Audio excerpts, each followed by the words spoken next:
Muy buenas noches, Venezuela, bienvenidos todos a este su espacio La Fuerza de la Unión, una tribuna abierta de la sociedad democrática venezolana para compartir con todos ustedes, más allá de cualquier distingo puntual, partidista o ideológico, la angustia, la preocupación, la justa indignación por lo que ocurre en nuestro país y también la certeza, la confianza, la esperanza de que trabajando juntos, de que remando unidos en la misma dirección, seremos capaces de construir la Venezuela de trabajo y de respeto, la Venezuela con alimentos y con medicinas, la Venezuela con democracia y con libertad, que todos necesitamos y que ciertamente todos merecemos. La Fuerza de la Unión es una presentación de frigoríficos M&S, el placer de la carne, ubicado en la planta baja del mercado municipal de Chacao. Es también una presentación de Supermercado Madrid, ubicado en la calle Páez de Chacao, diagonal a la Plaza Bolívar de ese municipio.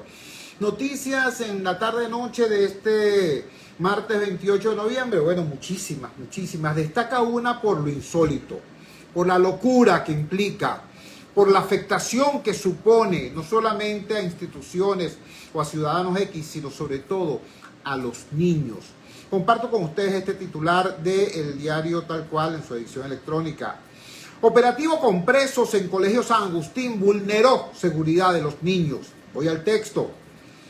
Durante la madrugada del martes 28 de noviembre, funcionarios de la Guardia Nacional Bolivariana y de la Policía Nacional Bolivariana tomaron las instalaciones del Colegio San Agustín, ubicado en el Marqués. El objetivo fue usar sus espacios para ordenar e ingresar a los privados de libertad al Centro de Detención Preventiva de la Policía Nacional Bolivariana, ubicado en Boleíta, conocido también como Zona 7 de la extinta Policía Metropolitana. El conteo de presos ocurrió mientras había presencia de niños y adolescentes en la institución educativa. Según la información de los mismos representantes, el colegio no les notificó del operativo en las instalaciones del colegio. Edwin Parra, padre de un estudiante de la institución, dijo a una emisora de televisión que se enteraron del operativo a través de las redes sociales. Al menos 150 presos y 300 funcionarios policiales se ubicaron en las áreas deportivas de la institución, que ofrece educación a más de 2.000 estudiantes. Al enterarse de la situación, los padres y representantes fueron a buscar a sus hijos al colegio. Los especialistas coinciden en que este operativo representó un riesgo para los estudiantes del plantel. Luis Isquiel, abogado penalista y profesor de criminología, calificó el hecho como una total irregularidad y aseguró que estuvo al margen de los procedimientos establecidos. El Observatorio Venezolano de Prisiones señaló que es inaceptable que este operativo se haya realizado en un colegio con niños y sin previo aviso a los padres. Además, aseguró que esto es una muestra de la desorganización que existe en el sistema de privados de libertad en todo el territorio nacional. Durante el traslado y conteo de presos se pueden presentar diversas situaciones riesgosas. En este caso, los niños, adolescentes y docentes de ese centro educativo estuvieron expuestos a graves peligros. Bueno, señores, yo les confieso que cuando tuvimos nosotros a través de la red del Radar de los Barrios información sobre esto, lo primero que pensamos es que era una confusión, como a partir del día miércoles el llamado Plan República empieza a ocupar los colegios a propósito del tema del referéndum consultivo del próximo domingo. Pensamos que podía haber una confusión. No, chicos, los únicos confundidos son los tipos del gobierno. Confundieron un colegio con niños, lo confundieron con un patio de presos. ¿Tú me entiendes? Situación compleja, situación delicada. Afortunadamente, los niños venezolanos tienen quien los defienda.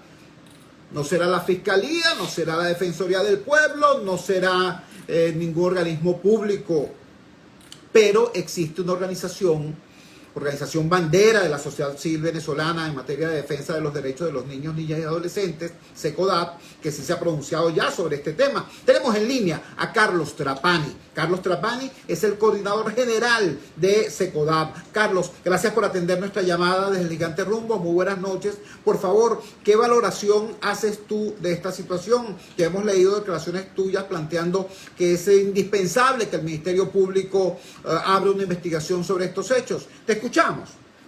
Bueno, uno no pierde la capacidad de asombro, ¿no?, de las cosas que pasan en el país. Una escuela no es un espacio civil y por lo tanto no podemos permitir que ninguna operación policial o militar se haga en su instalación. Fíjate que la ley del servicio de policía y Policía Nacional Bolivariana dice que el ejercicio de la función policial tiene que garantizar, primero, que se cumplan los principios de la Constitución, pero además garantizar la seguridad individual y colectiva de los ciudadanos. Evidentemente, eso no para agarrar 150 presos y meterlos en un colegio como si nada pasó. Entonces, bueno, ¿quién dio la orden? ¿Quién lo permitió? ¿Quién lo materializó? Ahí se genera una responsabilidad. Sobre todo porque hay que respetar la investidura de un centro educativo, sea privado, sea oficial, sea una zona urbana, una zona rural. Es un espacio que no quiere merece respeto, porque yo no puedo agarrar y llevar una piscina de pelota y ponerla en mitad del Ministerio de Finanzas, por ejemplo. Porque no llevo a la puerta donde ya me sacan. Entonces, la escuela como escuela se tiene que respetar, y evidentemente es una responsabilidad. Aquí que por noticias que y por algo que salga en su interpretación de investigación, bueno, creo que no es justo pedir una investigación en estos hechos, ¿no? Porque no se dieron cuenta porque en la escuela de niños, incluso en actividades académicas, entonces cualquier incidente, cualquier percance, cuando eran los mecanismos de respuesta, cómo se mejoraba la comunidad educativa. Entonces fue una situación lamentable que nos evidencia por un gran desconocimiento, improvisación, ya es una responsabilidad, sobre todo que la acción del Estado de las provincias no hace daño, y evidentemente hay una responsabilidad de los funcionarios. Estamos conversando con Carlos Trapani. Carlos Trapani es el director general de los Centros Comunitarios de Aprendizaje SECODAP, organización bandera de la sociedad civil venezolana en materia de defensa de los derechos de los niños, niñas y adolescentes.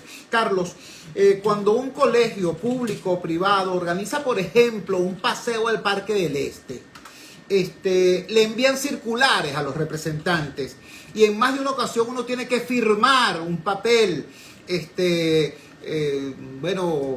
reconociendo la responsabilidad del colegio sobre la seguridad de los niños durante el traslado, así, asado. En más de una ocasión ha ocurrido, todos los que nos escuchan, todos los que nos ven a través de las redes sociales, en más de una ocasión habrán pasado por una situación como esa. Te pregunto, ¿es posible individualizar la responsabilidad del funcionario o los funcionarios que hayan estado implicados en este extraño operativo? Ajá. Yo no movilizo 150 privados de libertad a la libre. Hay una persona que dio la orden, que lo coordinó, que lo materializó, que hicieron que era responsable de la custodia. Hay una cadena de mando dentro de una operación policial o militar. O sea, alguien tiene que dar respuesta. O sea, ahí lo que llamaba es a explicar qué fue lo que ocurrió. La explicación no la tiene el SECODAP, no la tiene un medio de comunicación, ni siquiera el propio centro educativo. La gente de las autoridades que materializaron esta acción, que es inédita. O sea, yo no conozco antecedentes, algo así, pero también hago el llamado a lo difícil de la zona 7, en el sector donde está ubicado, que es una zona residencial.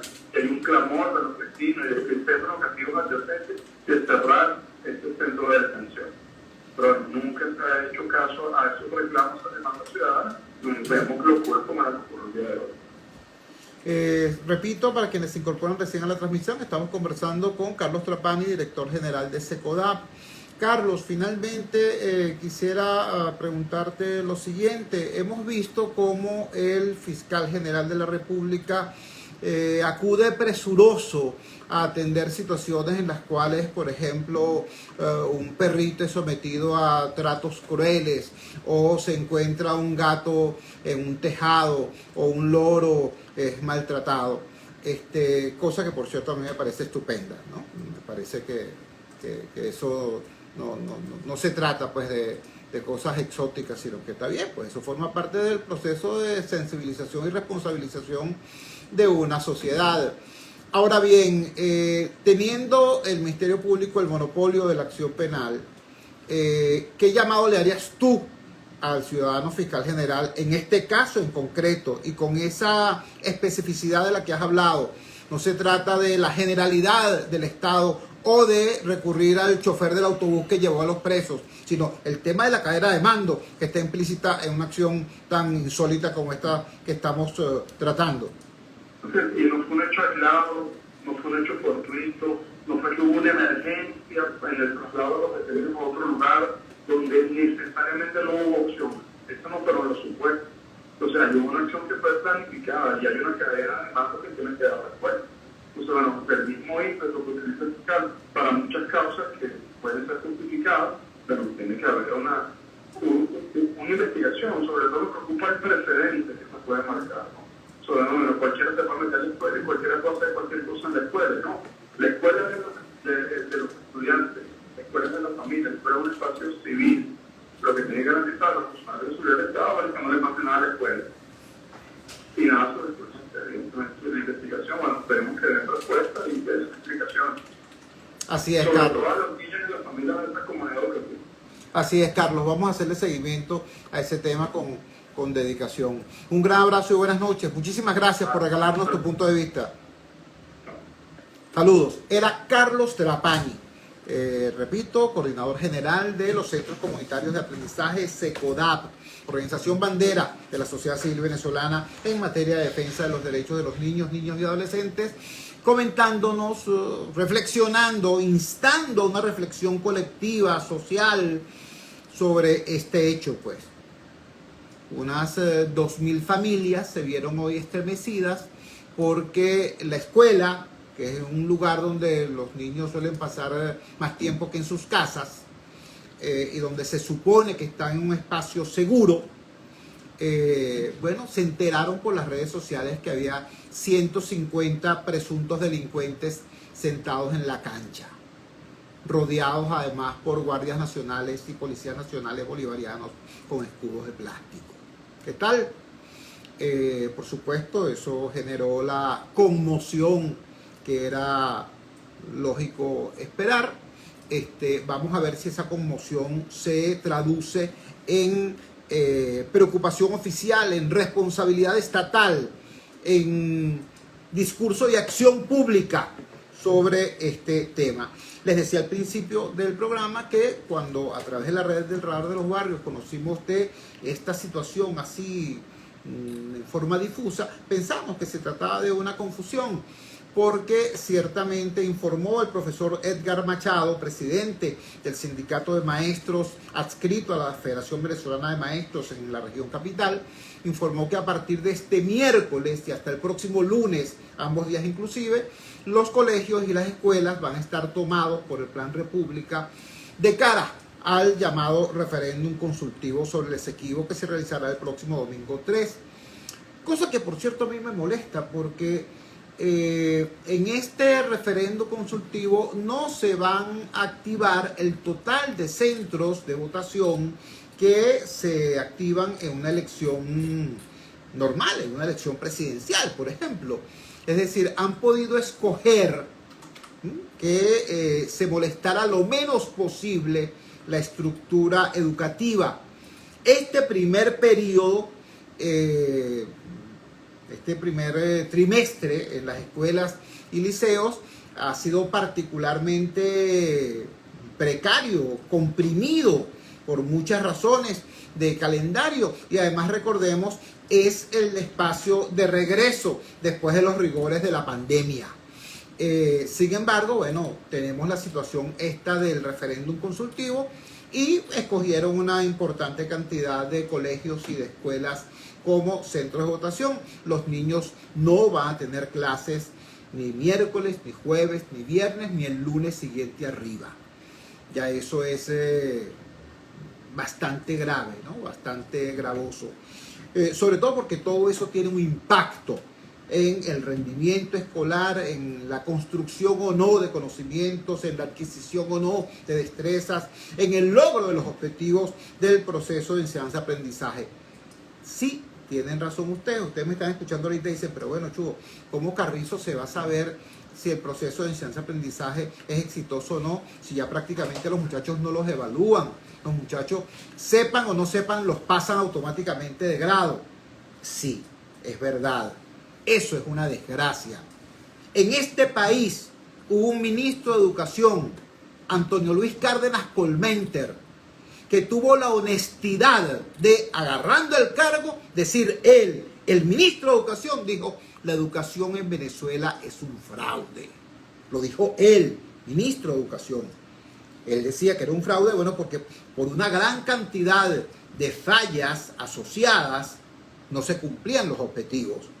Ahora la situación ha cambiado.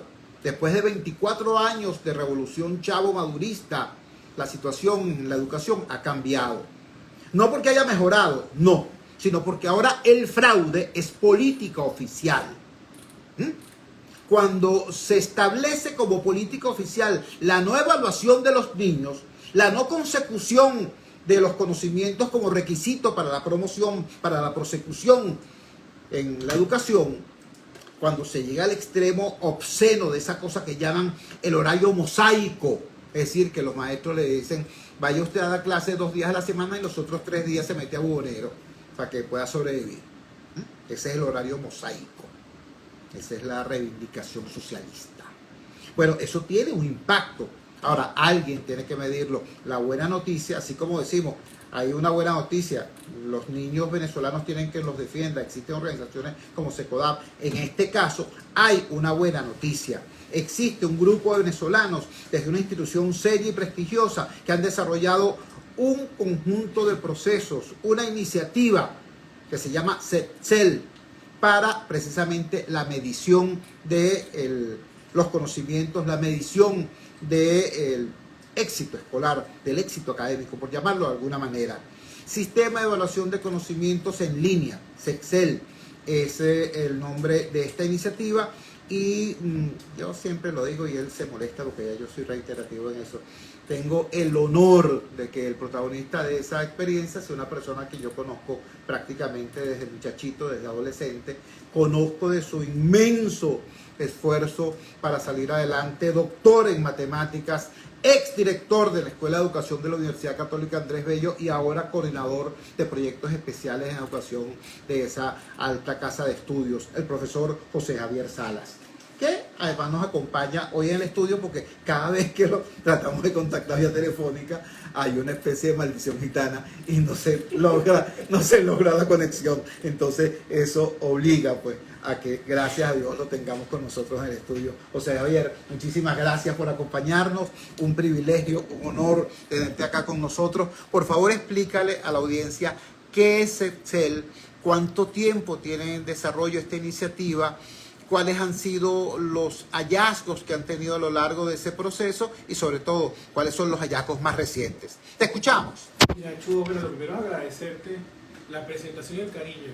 De verdad que da gusto porque hemos trabajado mucho por la comunidad y el CETCEL como una actividad de medición, como un sistema de evaluación, ha permitido a 17 instituciones a nivel nacional. Tenemos en Margarita, en Bolívar, en Miranda, en Caracas, una cantidad importante de colegios que han recibido evaluaciones confidenciales de sus estudiantes. Significa colegios que llevaron a sus alumnos a los laboratorios de computación y se arriesgaron a medirse con un examen estandarizado que nos ha permitido levantar la línea de conocimientos y actualizar la línea de conocimientos del año pasado, donde aplicamos cerca de 20.000 pruebas, a donde superamos las 23.000 en castellano y matemáticas. Los rendimientos son deficientes, ya tú dijiste todas las razones por las que son deficientes, yo solo agregaría una. El tiempo es corto, tenemos un ministerio, tenemos un gobierno que no abona a que se aproveche mejor el tiempo disponible y muchos docentes, quizás la mayoría, están aplicando las técnicas con las que tú y yo fuimos formados hace 40 años. Muchos docentes están anclados en unos focos como las cuentas y la memoria. Ambas habilidades son altamente priorizadas en la escuela, ¿no? Y muchos papás, si no ven que el niño lleva una cantidad de cuentas para resolver en la casa, piensan que el maestro no está haciendo su trabajo. Y muchos docentes creen que cumplir con su labor como maestro significa que el chamo aprenda cosas de memoria y que el chamo sepa hacer cuentas, operaciones. Eso es caminar en el sentido contrario al cual debiéramos estar caminando. Eso implica que los rendimientos sean muy bajos, porque el poco trabajo efectivo no se logra porque se invierte en cosas que ya no son importantes. Lo importante de la matemática es poder hacer con ella algo, y lo importante de la habilidad verbal es poder leer y comprender y escribir y redactar y expresar y argumentar. No me interesan los tipos de fichas, no me interesan los tipos de bibliografía, una cantidad de elementos propios. No me interesa memorizar el Biocid o el Quijote, no interesa memorizarlo, interesa generar reflexión con eso. Y quizás lo más grave no es matemática. Yo soy doctor en matemáticas y puedo decirlo, lo más importante es que en castellano estamos mal. En castellano estamos alrededor de 9, ¿no? Estamos hablando de una prueba donde el grueso es comprensión lectora. Estamos hablando de un estudiante que se gradúa leyendo, pero sin entender, sin capacidad de inferir. Y eso es grave, dramáticamente grave. Que no sepa Ruffini, no pasa nada, eso no lo va a usar en el mercado. Pero que no sepa comparar un porcentaje, por ejemplo, que no sepa que la inflación subió tanto o bajó tanto, o el dólar subió tanto porcentualmente, ¿qué significa? Eso sí es grave, ¿no? Y en esos elementos es donde la escuela hace poco, porque tiene su mirada puesta en cosas que ya no son importantes. Estamos conversando con el profesor José Javier Salas. José Javier Salas es, repito, una persona a quien conozco, sé de su testimonio, de su compromiso con la educación y con este país. Y en la actualidad coordina el programa del sistema de evaluación de conocimientos en línea SECSEL, una herramienta desarrollada por la Universidad Católica Andrés Bello para lograr exactamente eso que estamos diciendo, pues la medición de qué conocimiento se construye, de qué destrezas se adquieren, de cuáles son los logros reales del sistema enseñanza, del proceso de enseñanza-aprendizaje, por el cual transitan, por cierto, cada vez más niños, o cada vez menos niños, disculpen, porque no podemos hablar, les recuerdo, hoy de deserción escolar. Deserta quien quiere desertar. Hoy tenemos que hablar de un proceso de exclusión escolar acelerado porque, bueno, hay muchachitos que no llegan a la escuela no porque no quieran, sino porque literalmente no tienen cómo, no tienen con qué, o sencillamente ya no están en el país. Recuerden, antes hablábamos de los niños sin hogar, ahora tenemos millones de niños sin país. Es la situación, y en medio de ese contexto, bueno, hay que salir adelante de alguna manera. La palanca para salir adelante va a ser la educación, y una de las herramientas para que la educación deje de ser un fraude es el SECSEL. Háblanos de los resultados que has logrado detectar, de los hallazgos que has logrado detectar a lo largo de estos años. Me dices que el foco es habilidad numérica y habilidad verbal. ¿En qué estamos mejor? ¿En qué estamos peor? ¿Qué cosa prela la otra? Mira, evidentemente nosotros evaluamos todo: física, química, matemática, biología, química, ciencias naturales, ciencias sociales. Tenemos un pool de casi 7 grupos de pruebas distintas y el estudiante toma las que quiere. ¿Cuáles son las que no toman? Química y física. ¿Por qué? Porque va a tener la mayor cantidad de deserción. Los estudiantes saben que no tienen oportunidad y no las toman. Hemos logrado participación, como te dije, de una variedad de estados bien importantes. En Nueva Esparta hemos logrado que una cantidad de escuelas nos llamen y nos pidan la evaluación confidencial de sus estudiantes. Eso para el director es un insumo valiosísimo. Y tratamos de que esa evaluación no genere un tsunami, porque siempre está el padre y representante que se raja las vestiduras, pero no mueve un dedo por ayudar al director, y cuando le dicen que hay que aumentar al profesor, arruga la cara como es posible. Entonces, esos resultados se entregaron a los directivos y se le entregaron con una serie de consideraciones para ayudar a mejorar, ¿no? Todo eso se ha ido acumulando durante años, ya van por lo menos 4 años de evaluaciones distintas. Los colegios privados pueden estar 2 puntos, quizás 3 puntos por encima de los públicos y subvencionados. Cuando te digo que el rendimiento puede ser 7, en el caso de los públicos y subvencionados estamos hablando de 6,5. En el caso de matemática es dramático. Lo de quinto año, por ejemplo, estamos hablando de rendimiento de 0,5, ¿no? Que no tiene que ver tanto con que no maneje las competencias matemáticas que estamos evaluando, sino con una suerte de desmotivación aprendida. Me estás evaluando sobre cosas que o vi mal, o vi poco, o vi rápido, y yo me quiero graduar. Yo estoy en otra fase de mi vida, en la fase donde quiero el papel para ver qué hago. Si me voy a trabajar en una de estas megatiendas, que es lamentablemente la primera alternativa de muchos egresados del bachillerato, quiero el papel porque así puedo ir a ser cajero en alguno de estos sitios. Y sin duda, no tener clara la línea de conocimientos nos pone muy detrás de la posibilidad de medir el impacto de lo que hacemos. Si yo te doy a ti $1,000 y te digo inviértelos en la escuela XYZ, tú me vas a pedir, o yo te voy a pedir al cabo de un año, mira, ¿qué hiciste con esos 1,000? Ah, no, yo compré esto. No, pero yo no quiero la forma, yo quiero es el propósito. Yo te di esos 1,000, pues yo quiero que ese chamo aprenda. Entonces necesito que me digas en términos concretos, sabía 8 y ahora sabe 9. Ah, bueno, sí. Ahora sabe 8 y sigue sabiendo 8. ¿No? O antes sabía 8, ahora sabe 7. Por ejemplo, en castellano logramos recuperar 0,5 puntos. Estábamos en 8,5 el año pasado a nivel nacional y ahora estamos en 9.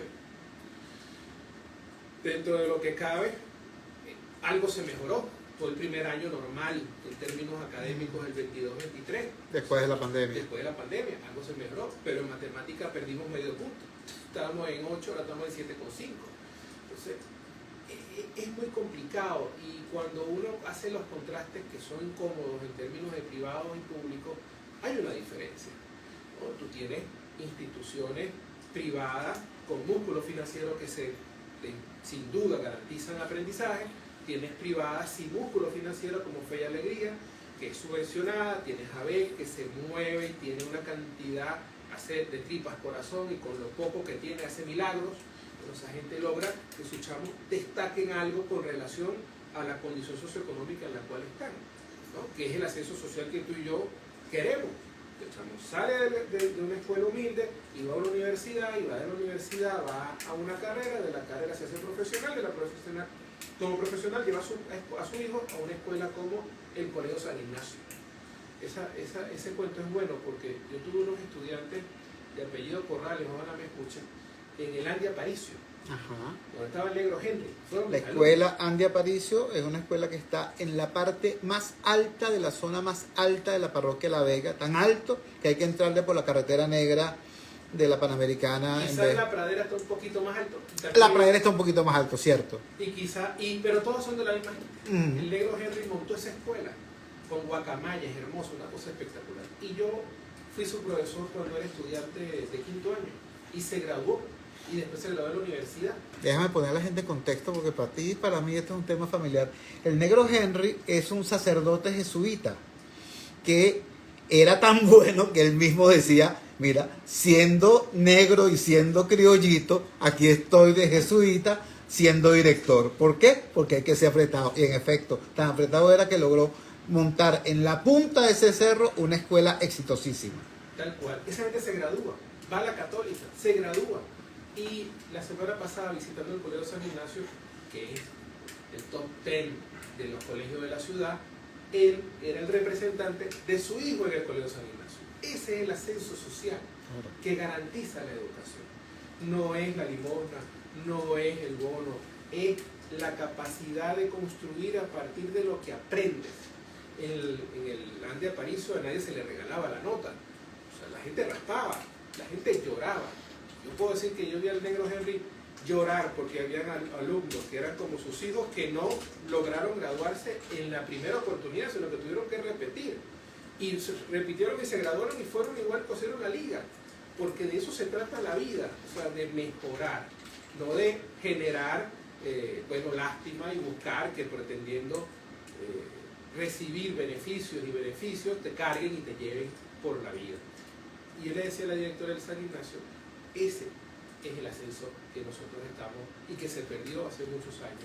Y bueno, ojalá me escuche porque sin duda fue motivo de orgullo. Es así. Estamos conversando con el profesor José Javier Salas. Javier Salas fue alguna vez un niño y un adolescente que perteneció al grupo Utopía. El grupo Utopía era un grupo de muchachos que con el liderazgo del padre Wiesenbach recorrieron las polvorientas calles de La Vega y las escalinatas empinadas de esa parroquia popular y construyeron una gran cantidad de iniciativas educativas, entre ellas el famoso Liceo de Vacaciones. De allí José Javier Salas, siguió su camino, es doctor en matemáticas puras, llegó a ser director de la Escuela de Educación de la Universidad Católica Andrés Bello, recorrió mundo, está de regreso en nuestro país como coordinador de programas especiales de la Escuela de Educación de la UCAP. Este es el personaje que hoy nos acompaña. Todo esto, por cierto, bastante antes de cumplir los 40 años, ¿no? No, tengo 46 ya. ¿Tienes 46 ya, muchachos? ¿Cómo pasa el tiempo? Bien vivido. Bueno, vamos a la siguiente pausa comercial. Vamos a identificar la variante señal del gigante Rumbos y al retorno vamos a hacerle una pregunta, o vamos a dejar en el aire de una vez una pregunta al profesor José Javier Salas. Tengo entendido que los estudiantes de quinto año están peor en matemáticas que los estudiantes de primero. Explícanos por qué se produce eso. ¿Será que estamos en presencia de una situación en la que mientras más tiempo estás en el sistema, peor sales? Vamos al corte, ya regresamos. Estamos en vivo al aire, estás al aire en las redes. Todavía. Claro. No te conté, Ajá. pero en el evento de ayer, cuando está en el reportaje, estuvo la gente del ministerio. Ajá. Ellos están levantando una cosa que llaman Observatorio de la Calidad Educativa y evaluaron 6.000 escuelas en tercer y sexto grado. Esa es la metodología del IES, Laboratorio Latinoamericano de la Escuela Educativa. Eso tiene años. Añales. Aquí se hizo una vez y los resultados fueron deprimentes. Se intentó volver a hacer y después de que aplicaron las pruebas se perdieron las pruebas, no se hicieron nada. Y esto se está entendiendo, se entiende como una instancia que va directa a la ministra, que está por encima De la estructura regular del ministerio. Sí. Y bueno, un grupo como de 12 personas que son los que están levantando los reactivos y presentaron algo. Y parece que va a haber una reunión entre la ministra de Educación y en la universidad, en la misma línea de la calidad educativa. Pero eso es buena noticia. Sí, yo creo que he ido por 4 reuniones con ellos y me dijeron en pocas palabras, nos fusilamos el CC. Ya tenemos uno nacional, o sea, uno con el Ministerio de Tecnología. Lo intentaron hacer con Google y tienen toda una ley de estas cosas de vainas libres que no se les puede, cómo se te ocurre. Y tuvieron que El software libre. El software libre, que hay una ley que prohíbe. Se enrollan ellos mismos. El hecho es que Una ley que inventaron ellos para amarrarse ellos, porque amarras al Estado. Entonces, bueno, el hecho es que tuvieron que montar toda una metodología con el Ministerio de Tecnología y entiendo que eso lo van a lanzar dentro de poco, con una oferta para que la gente del país se viva. Y va a ser como ser voluntario, Ni confidencial. la forma, ni la metodología, ni el manejo estadístico y la divulgación de los resultados que sobre eso se hace. Entonces, por ejemplo, tú en el CC tú te conectas y te mandas un correo a las 72 horas que tu nota. A menos que el liceo me diga, yo le voy a aplicar a todos los alumnos del quinto año, o le mandes a leer sus notas, pero yo no quiero que aquí se me preste un parampapal. Ahí vienen los resultados. Sobre eso se hicieron 20 y pico de informes. Fueron horas y horas de trabajo, analizándole a cada quien su partecita de la base de datos y cruzando con los otros áreas. Trabajo, de verdad. Estoy feliz porque cerró. Ahorita en diciembre no abre más hasta julio del 2024 porque es bestial la cantidad de trabajo y la gente lo agradece. Por ejemplo, Fe y Alegría, son cosas confidenciales. Tuvo resultados mejores que instituciones privadas. Claro. Con recursos financieros. IRFA tiene resultados, por ejemplo, en sociales. En sociales, que tú dices, son adultos, Claro, ven una claro. cosa diferente. Y además, con una metodología radiofónica, no es sencillo. Y lo logran. Yo le di los resultados al padre de Goyo, que está ahorita de director, y le decía, mira, es verdad, hay cosas para sentarse a llorar. Pero aquí y aquí, te digo, mira, algo están haciendo bien para un grupo que le cuesta retener personal de calidad. Es complicado, realmente es complicado. Pero Es una buena noticia que el Estado esté vinculándose con el tema de la medición de la calidad. O sea, de alguna manera, cualquier relación con el concepto de calidad es buena sí, claro, noticia. Si el tema de la calidad por un lado, tú hablas de calidad por un lado, yo te hablo que no se vuelve más y tú vuelves por otro lado, pues es Exacto. estoy hablando con 2 personas, pues, entiendo, o sea, no hay calidad sin esto. Claro. Claro. Me preocupa el tema de la inscripción voluntaria del programa, me preocupa el tema de la confidencialidad de los datos. Lo que nos han dicho es completamente transparente. Son cosas que tú dices. Y me preocupa sobremanera el tema de la difusión, porque este sistema es una cosa extraña. Extrae del ciudadano cualquier cantidad de información. La Big Data más poderosa, creo que existe en América Latina, la tienen ellos. Pero no te da información de nada, ni siquiera la que tienen que obligatoriamente dar. Seguro que la capitalizan. Regresamos a la Fuerza de la Unión. Nuestro programa hoy ha estado dedicado al tema educativo. En primer lugar, analizamos la situación insólita que se dio hoy en el Colegio San Agustín del Marqués. 2.000 estudiantes sometidos a una situación de peligro porque algún funcionario o alguna red de mando en el ámbito de lo penitenciario, policial y militar se le ocurrió la infeliz idea de colocar a 150 reclusos en las áreas deportivas del Colegio San Agustín para poder entrar a la zona 7 de la Policía Nacional Bolivariana en esa parte de Caracas, del este caraqueño. Lo conversamos con Carlos Trapani, el director general de SECODAP, los Centros Comunitarios de Aprendizaje. Él es abogado, él es un apasionado defensor de los derechos de los niños, niñas y adolescentes, y prácticamente nos dio una clase acerca de cómo la Fiscalía General de la República tiene la obligación de abrir, no aperturar, eso no existe, abrir una investigación, repito, no sobre el tipo que manejó el autobús y quedó a los presos allí, no, sobre la cadena de mando que hizo posible tal barbaridad. Luego comentamos la situación desafortunada en la que, de cara al próximo referéndum sobre el Esequibo, bueno, hay una gran cantidad de escuelas que no tienen clase desde este miércoles hasta el próximo lunes, ambos días inclusive, no siendo necesariamente así, porque va a haber menos mesas, menos centros de votación este próximo domingo que una elección normal. Han podido escoger espacios no necesariamente educativos. Sin embargo, es así. Y finalmente, metidos ya en el tema de la calidad educativa, empezamos nuestro intercambio con el profesor José Javier Salas. José Javier Salas es doctor en matemáticas, exdirector de la Escuela de Educación de la Universidad Católica Andrés Bello, actualmente director de proyectos especiales de esa casa de estudios, y quizás el más especial de esos proyectos se llama CEL, Sistema de Evaluación de Conocimientos en Línea, una herramienta para evaluar si el proceso de enseñanza-aprendizaje está dando los frutos que se esperan o si no es así, y eso es vital porque la única manera de amarrarte los zapatos, hermano, es que tú reconozcas que los tienes sueltos. Si no reconoces que los tienes sueltos, vas a seguir caminando, te vas a pisar las trenzas y te vas a caer una, otra y otra vez. Entonces, en lugar de desconocer que hay un tema de fracaso educativo, hay que ubicar cuál es el fracaso, cuáles son las dimensiones del mismo para poder establecer cuáles son las estrategias para corregirlo. Eso lo permite, o en todo caso es parte de la solución, es el CECSEL, y por eso tenemos con nosotros a José Javier Salas. José Javier, dejamos una pregunta en el aire. Al final del segmento anterior vimos que las notas en matemáticas de los alumnos de quinto año eran bastante, su rendimiento era inferior, no voy a decir bastante porque no tengo la certeza, pero en todo caso era inferior al de los estudiantes de los primeros años. ¿A qué se debe una situación como esa? Tú nos decías, bueno, porque ya tiene otro interés, quiere agarrar el papel y quiere irse.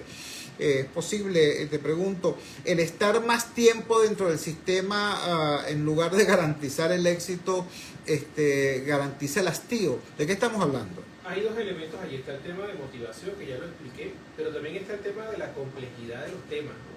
Sin duda, a medida que tú vas avanzando en el bachillerato, las pruebas de quinto año te exigen una cantidad de conocimientos que tú deberías haber acumulado a lo largo de todo el bachillerato. Si tú a eso le sumas que eso no te está aportando nota para tu grado y que además, bueno, ya yo lo que quiero es irme, consigues un cóctel que no es saludable. Hemos conseguido colegios que sí, que mantienen control sobre sus alumnos y que han tenido rendimientos equivalentes de primero a quinto año, 8, 9, 10, que significa que logran que sus alumnos participen con entusiasmo y pongan de su parte y logren rendimientos adecuados. Quizás repitiendo algo que dijimos, matemática va a ser importante para cualquier estudiante que quiera dedicarse a carreras como ingeniería, medicina, en fin. Pero sin duda la falta de habilidades en comprensión lectora son todavía más dramáticas, porque sin duda a partir de eso tienes una variable que explica que no sepa resolver un problema, que al final es lo que queremos de la matemática. Mira, que te resuelva cosas, que pueda entender para qué sirve esto, más que resolver cuentas en el aire. Y si no manejas, no desarrollas inferencias mínimas, difícilmente vas a poder llegar a plantear la resolución del problema de un ejercicio. Además que, sin duda, históricamente hablando, nosotros tenemos desde hace por lo menos 10 años una merma enorme de profesionales de la carrera docente. Conversaba con alguien del ministerio recientemente y me decía que acaban de egresar 3.000. Yo le decía que bueno, de verdad. Y me decía, no, pero esos 3.000 no suman. Son 3.000 que ya están en el sistema, que los estamos profesionalizando. Entonces, claro, eso te da, es parte de la solución, sí, porque ojalá esos 3.000 estén haciendo mejor lo que venían haciendo, ¿no? Que no es algo sencillo. Profesionalizar a alguien no es sencillo. Sacarlo de las viejas prácticas y convertirlo a las prácticas que tú consideras importantes o necesarias es complicado. Eso lo aprendimos en el Macro. Es mucho más difícil profesionalizar a alguien que ya tiene un ejercicio docente y prácticas ya establecidas, rutinas duras establecidas, que por ejemplo formar a un muchacho salido de universidad. Si eso le suma, no tienes laboratorio de física, no tienes laboratorio de química, entonces estás hablando de una formación que difícilmente va a dar las respuestas que necesitamos. Hay que felicitar al ministerio públicamente, hay que decirlo. Están ahorita y hemos tenido varias reuniones en torno a lo que es la calidad educativa. Nos invitaron a la universidad y realmente fue un trato respetuoso en el cual compartieron lo que están haciendo en materia de evaluación. Están aplicando la metodología del IESE, el Laboratorio Latinoamericano de Evaluación Educativa. Y esa metodología es la que se ha aplicado en muchísimos países. En Venezuela se aplicó hace muchos años y están volviendo con eso. Y están creando reactivos y están evaluando chamos. Acaban de evaluar 6.000 escuelas. Estamos hablando de una cantidad enorme de estudiantes que han sido evaluados en matemáticas, ciencia, castellano. Y ellos tienen indicadores importantes de calidad educativa, ¿no? Que se complementan con los nuestros y que sin duda a largo plazo, con el apoyo del Ministerio de Tecnología, va a significar una oportunidad para el país de, mira, déjame medirme aquí, ¿no? Y poder exigir, porque quizás hemos perdido la capacidad. Yo como papá de un chamo que está, yo me pongo en los zapatos del papá de un chamo que va lunes y martes, ¿no? Te puedo decir que alguien muy cercano a mí me dice, no, pero es que ellos van lunes y martes de 7 de la mañana a 6 de la tarde y ven todas las clases que van a ver en la semana. Es como si en 2 días hicieran 4. Pero yo digo, pero es que esa no es la idea. La idea es que en 4 días hagan 4 días y que no le falte un quinto. O sea, no se trata de hacer algo condensado, o sea, de dar una suerte de cápsulas en cada una de las asignaturas y de mandar tareas para que el estudiante consiga una nota y bueno, nos vemos dentro de 3 días, 4 días. Esa no es la filosofía. El tema del horario mosaico es una realidad, ¿no? Y además en sitios donde convive el colegio con los supervisores del ministerio en la misma institución y comparten la metodología. Entonces es dramático lo que se está viviendo en términos de tiempo efectivo de clase. Y si eso tú lo traduces, se lo conjuga a que el profesor está aplicando las mismas prácticas hace 40 años, la suma de esas dos variables no puede garantizar calidad de ninguna manera. Y además el papá no se queja, porque el papá entiende que el profesor me está haciendo un favor. O sea, es un círculo vicioso en el cual nos hemos de alguna manera retirado de esa capacidad de decir esto no es normal y yo debería poder conseguir que la atención que mi hijo merece sea la natural, la que pasa en Colombia, en Cúcuta, en Guayana, en cualquier sitio. O sea, no es lógico, y que me perdone cualquiera que tenga su corazón con la revolución, no es lógico, no tiene ningún sentido que un profesional de la docencia tenga el sueldo que tiene es ofensivo, no tiene ningún sentido y hay que darle las gracias porque se dona, sí, pero si tú a partir de eso te olvidas de exigir, te olvidas de buscar las mejores condiciones para tu hijo, al final quien está pagando el precio no eres tú, sino tu chamo, que termina siendo un inválido en términos académicos. Hablemos del chamo. Tú y yo compartimos un reto y un orgullo. Nosotros somos padres de niños especiales. Y allí aprendimos, en esa experiencia de vida aprendimos, que los terapeutas, los especialistas, los científicos, tienen su responsabilidad. La de uno es ser rutero con el chamo y estar pendiente de la felicidad del chamo. Ahora, ese no solamente debería ser un desideratum de los padres de niños especiales, eso debería ser un desideratum de toda la sociedad en relación a todos los niños. Hoy no está siendo así. Hoy el Estado dice, dime qué es lo mínimo que puedo hacer para hacer apenas eso, lo mínimo, porque tengo otras cosas. Los sindicatos les dicen a los maestros, ajá, bueno, si tenemos lo del horario mosaico, eso es horroroso, pero vamos a aprovecharlo. Entonces vamos a tratar de hacer en esos otros 3 días lo que tengamos que hacer para sobrevivir. Como tú dices, los padres muchas veces piensan, ah, mira, me están haciendo un favor, porque tengo que gastar en pasaje solamente 2 días, no 5. O sea, todo el mundo está pendiente de cómo el gran naufragio educativo significa comodidad para el adulto, sin pensar en la desgracia que esto significa para el niño. ¿Cómo promover un cambio cultural en esa dirección? Mira, es difícil. Cuando tú hablas de los chamos especiales, cosa en la que estamos completamente y en la que hemos trabajado, porque no nos quedamos en la queja. Nosotros, así es. El año pasado, hace 2 años, tuvimos un evento hermoso en la Católica donde llevamos a 70 familias de chamos vulnerables que no tenían ningún tipo de diagnóstico de ninguna condición específica, pero que sus maestros en las escuelas preescolares decían, mira, este chamo como que no, ¿por qué no vas para allá? Y nosotros logramos con la gente de Inverín, a quien le mando un gran abrazo a Mónica y a todo su equipo, y con los profesores de OCAP, la Escuela de Psicología, el padre Dani, Yane Guerra, que estuvo aquí con nosotros. Así es. Y logramos mover a un gentío, un ejército de especialistas que le dedicaron 1 hora a la familia chilena, también estuvo metiendo en ese plan, y ayudamos a darle un diagnóstico a cada una de esas familias. Y muchos se fueron con un batazo en la cabeza, porque tú y yo lo vivimos. O sea, eso no es fácil que te digan que te sueltan una bomba de ese tipo.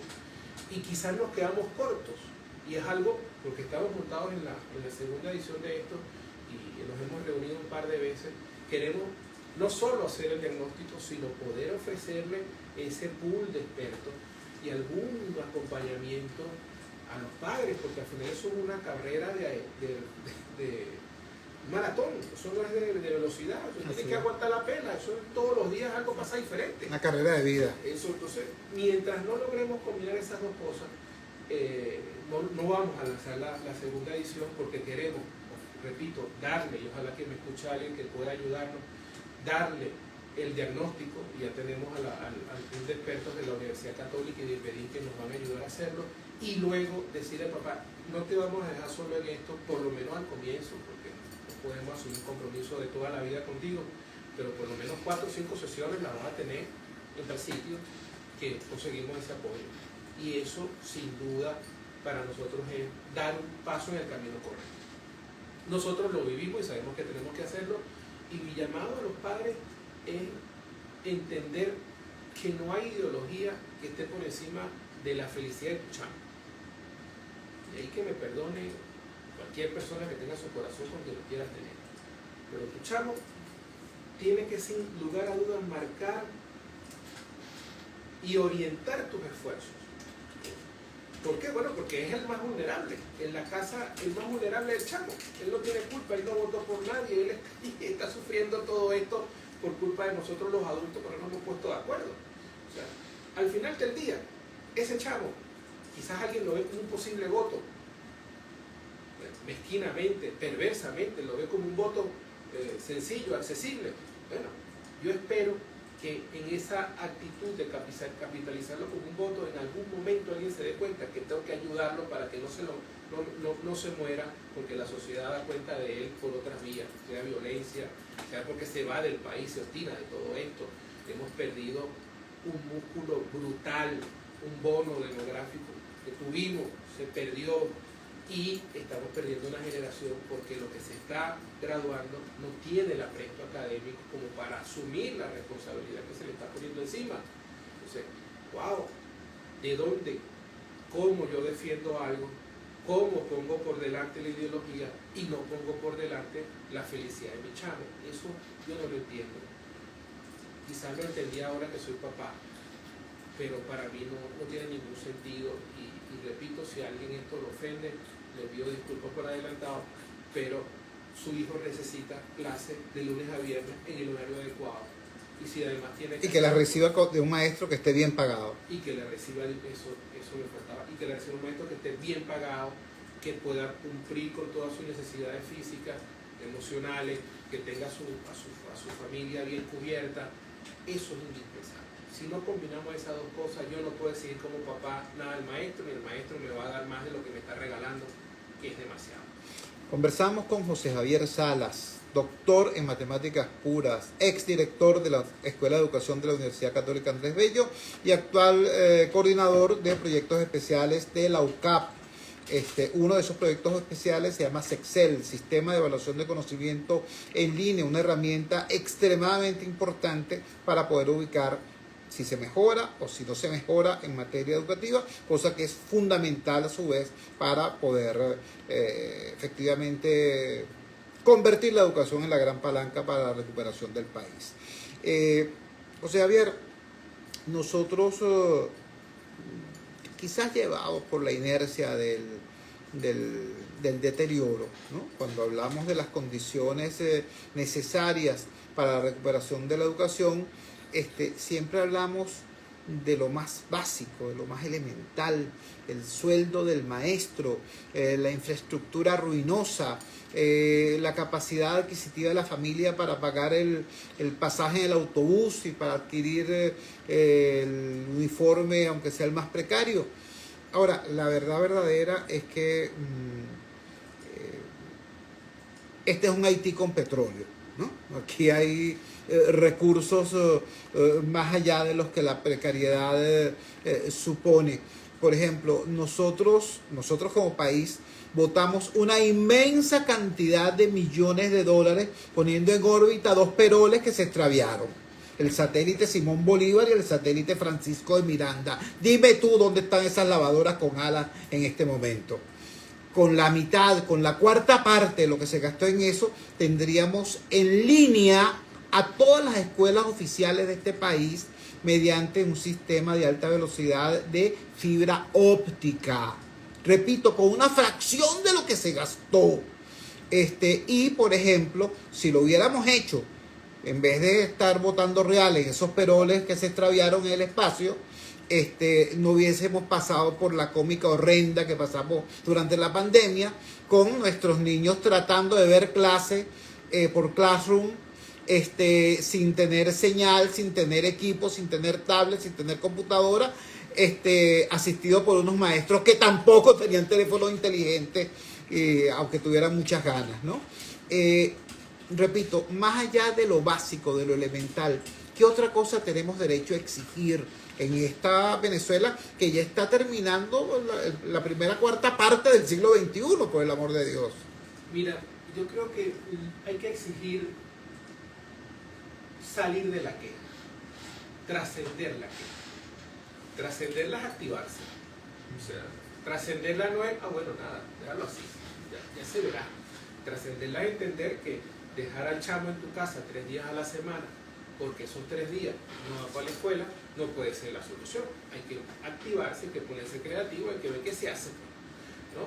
Mañana, por ejemplo, va a haber un evento muy importante que está organizando la Universidad Católica con la Universidad Metropolitana, SERPE, Iguay. Hay una cantidad de aliados que están allí.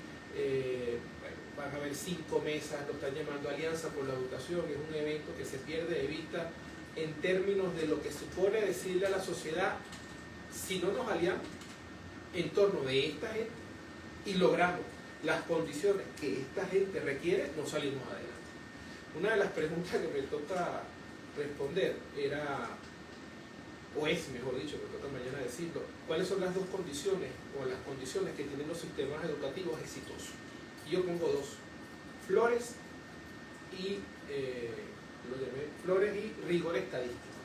¿Qué son las flores? Bueno, que al maestro hay que tratarlo con todas las flores que tú puedas darle, sistema de seguridad social, todo lo que tú puedas hacer para que ese hombre esté feliz. Eso significa de un buen sueldo para arriba. Todas, como se trata en muchos países. Y la segunda, el rigor estadístico. Si yo te voy a pagar bien, usted tiene que prepararse porque usted tiene que rendir cuenta. Eso significa más monitoreo, más control, más exigencias. Exigencias propias de alguien que trabaja con niños. Exigencias propias de alguien que va a ser el que enseña a la juventud. Lo siento. Pero los niveles de control, de supervisión tienen que ser muchísimo más exigentes. Y eso significa cumplir horario, eso significa formarse, eso significa que su título de verdad, no es que se consiguió por allí, usted puede o no está capacitado para hacer lo que está haciendo. Está utilizando las cosas como las tienes que utilizar. ¿Quieres dar física con un libro? Lo siento, ¿no? Hay una cantidad de cosas que hay que cambiar, pero pasa por dejar la queja y plegarse a este movimiento, a esta alianza que están impulsando todos estos actores. Está el padre Ugalde también, y una cantidad de personalidades, son tantos que no me voy a atrever a nombrarlos porque voy a quedar mal con alguien. Y mañana va a ser un gran día por eso, porque es otra señal de que la UCAP, la UNIMED, SERPE y un ejército de personas estamos dejando la queja y estamos trascendiendo hacia la solución. Trascender la queja, activarnos como sociedad, es la recomendación que hace José Javier Salas. José Javier, ha sido un gustazo que hoy, cuando muchas personas están hablando o callando, por cierto, hablando o callando sobre temas, que si el referéndum, que si esto, que si lo otro, que si la intriguita, que si la candidata, que si el candidato X. Ha sido un gustazo estar hablando de un tema tan serio, tan importante, tan relevante como este tema, la educación de nuestros hijos. Un gran abrazo, hermano querido. Gracias a ti por la oportunidad. Era José Javier Salas, profesor, experto educativo y ciudadano que ha compartido con nosotros hoy esta inquietud, esta preocupación y este compromiso. Trabajamos para ustedes en la presidencia, el Gigante Rumbos, la doctora Elsa Siciliano. Al frente de los controles estuvo, como de costumbre, el doctor Luis Salazar. Habló para ustedes su amigo, comunicador popular, activista social, ciudadana en lucha por la democracia y por la libertad, Jesús Choto Realba. Ahora más que nunca, fuerza Venezuela, porque la fuerza es la unión. La fuerza de la unión fue una presentación de frigoríficos NIS, el placer de la carne, ubicado en la planta baja del mercado municipal de Chacao. Es también una presentación de Supermercado Madrid, ubicado en la calle Páez de Chacao, diagonal a la Plaza Bolívar de ese municipio. Cuídense muchísimo. Nos encontramos mañana a las 8 de la noche en la valiente señal de Gigante Rumbos, si Dios quiere.